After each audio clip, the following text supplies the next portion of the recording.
Bem-vindo às aulas de Laboratório de Lógica Digital, HDL e suas conexões em Verilog. Então a gente já viu que a linguagem HDL faz a descrição do hardware, e a que a gente está utilizando é a linguagem Verilog. As tarefas de sistemas, então, a gente tem ali o $display, $monitor, $finish, $stop, $time, que a gente viu já nas videoaulas anteriores. O arquivo de teste, então, que é o arquivo testbench, é aquele arquivo que a gente vai simular, né? Vai ter que fazer esse arquivo para simular o nosso arquivo de projeto, né? O nosso design, o nosso módulo que foi criado. Então eu vou ter que, nesse arquivo de teste, fornecer umas entradas determinadas e observar as saídas do PUAR e do console. Tipicamente, então, esse arquivo de teste aqui é um arquivo que está numa hierarquia superior a esse do módulo que está aqui. Então ele está numa hierarquia superior e ele vai fazer essa chamada desse arquivo de módulo aqui para fazer esse teste. Então está aqui com as variáveis que eu estou colocando agora dentro do meu módulo de teste, do testbench, para poder saber quais são as saídas do meu circuito digital e verificá-las se estão corretas. A ideia é que eu posso chamar vários arquivos desses aqui para fazer os testes de forma independente. Então eu consigo em um arquivo de teste trabalhar com vários outros arquivos, e tudo isso dentro de uma hierarquia, né, que pode ser estabelecida no próprio projeto do nosso circuito. A gente viu que as entradas podem ser colocadas na forma de estímulos. Então aqui estão os estímulos, ó. Esse aqui é o estímulo B, por exemplo, que tem esse sinal que a gente viu já na aula passada. Então aqui eu vou ver aqui, tem que fazer o estímulo então para a parte A e para a parte de seleção e para a parte A também. Seria essa daqui. Essa aqui seria a entrada B. Para verificar qual que é a minha saída. Então, estímulo é uma das ideias, mas se eu for montar todas essas sequências de estímulos aqui, pode ser que para um determinado testbench, para um determinado teste de um módulo, ele seja muito exaustivo.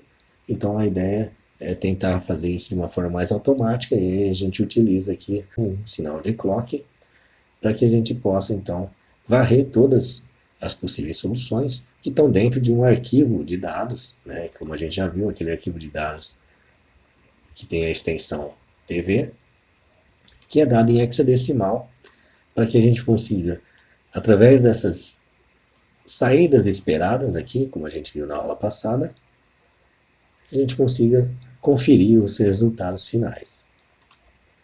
A ideia agora é que a gente faça o teste de múltiplos módulos. Então eu posso chamar múltiplos módulos aqui para fazer o teste. Então eu tenho aqui o nosso multiplexador 2x1 em 3 versões diferentes. Uma que é a versão na forma estrutural, outra que é na forma de fluxo de dados e outra versão que é na forma comportamental. A partir daí, aqui no meu arquivo de testbench, eu posso estabelecer as chamadas para cada um deles. Então está aqui, ó, MUX1, MUX2 e MUX3. São esses aqui, MUX1, MUX2 e MUX3. E colocar o valor das variáveis que vão estar de entrada, que vão estar sendo estabelecidas para poder fazer a simulação. Então eu defino essas variáveis de entrada para serem simuladas aqui, e utilizo aí para isso aquele teste automático. Então utilizando o teste automático, que é onde eu tenho aquele arquivo de dados.tv, é o values.tv, e a gente pode estabelecer então aqui o funcionamento desse circuito de forma adequada. Para fazer essa conexão, então, desses módulos, onde a gente projetou no design ali, que eu vou chamar aqui de Child Mode, aqui, então, onde ele tem que o sinal A, o sinal B, o sinal C e o sinal D, para chamar ele, para fazer essa instanciação dele dentro do módulo test bench, que eu vou chamar de módulo PY aqui, o parent mode, né, tem que estabelecer então minhas variáveis que eu vou trabalhar, que são os sinais que podem estar aqui, os sinais de estímulos ou os valores que eu vou ler isso aí utilizando aquele arquivo de dados.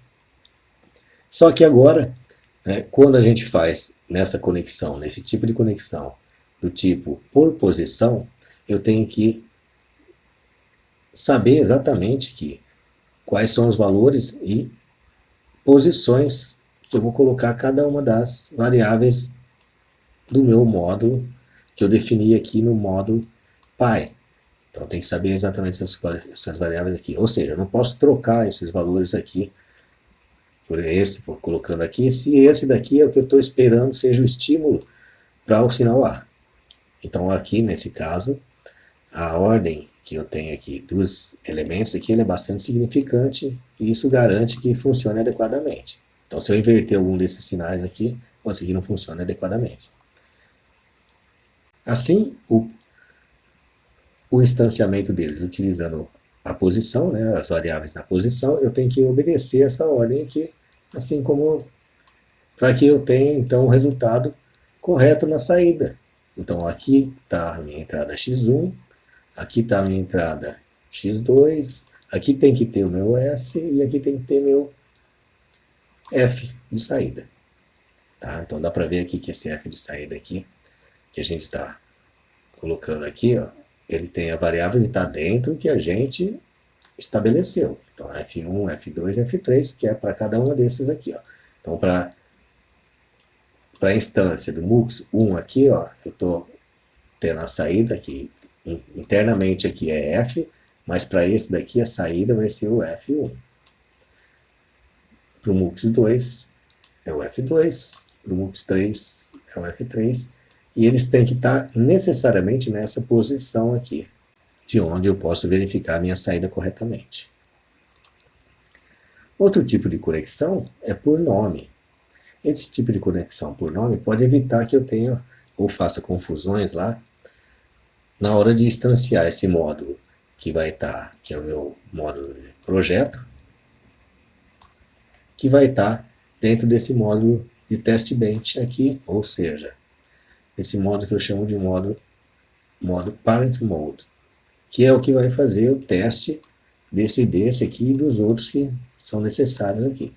Só que na hora de fazer o instanciamento dele, está aqui então a chamada desse módulo, ele chama esse módulo que está aqui, ele faz a chamada desse módulo.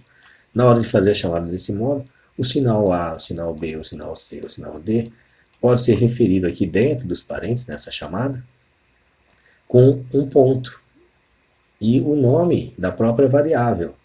Então está aqui, sinal C, se eu vier aqui e colocar lá um ponto aqui, que é esse ponto que está aqui, ó, tá? Não vai importar mais a posição, né? Eu posso colocar aqui a minha definida, a minha variável, né, G, que no caso aqui é o bit 3, posso colocá-la aqui, que ela sempre vai estar relacionada com o sinal de C. Então ela sempre vai estar relacionada com o sinal de C. Isso faz com que fique mais coerente, né, a identificação desses valores de variáveis que eu estou colocando aqui, ou seja, dos meus sinais que eu vou adentrar dentro do módulo criança aqui, do child model aqui, de forma que ele consiga estabelecer o funcionamento correto do meu sistema. Então dá para ver aqui que eu coloquei aqui, ó, o ponto sig C, ponto sig D, ponto sig B, ponto sig A. No final das contas, ele vai instanciar corretamente o meu G1, né, o bit 1 no A, o G bit 0 no B, o G bit 0, bit 2 no D e o G bit 3 no C, e isso vai permitir que ele funcione corretamente. Então eu tenho dois tipos de conexões. Então esse daqui, pode olhar aqui que agora eu coloco aqui, eu não tenho uma ordem necessariamente estabelecida. Posso colocá-la aqui de qualquer forma. Então tá aqui, ó, várias sistema com ordens diferentes, ó.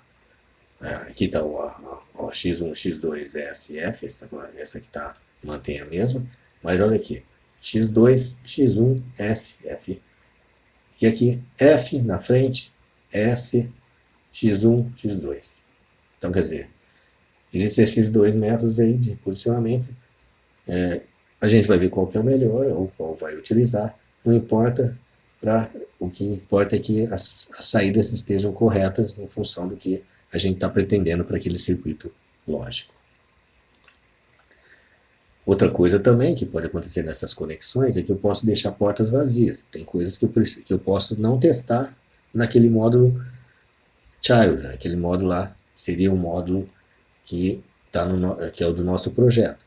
E se eu fizer isso, por exemplo, numa variável de entrada desse módulo criança que está aqui, deixá-la em branco aqui dentro do módulo pai, então ele está dentro aqui do test bench, então dentro do test bench aqui, eu chamo ele dessa forma que está aqui, significa que ele vai entender aqui no test bench, aqui nesse test bench meu aqui, como se fosse um valor de alta impedância. Como a gente já comentou, um valor de alta impedância seria como não houvesse uma ligação física. Então, não atrapalharia o funcionamento do circuito ou do hardware, nesse caso que é um hardware baseado com base elétrica. E se eu utilizar o vazio na saída, então aqui agora é uma saída minha que está aqui, ó, e deixar ele em branco, significa que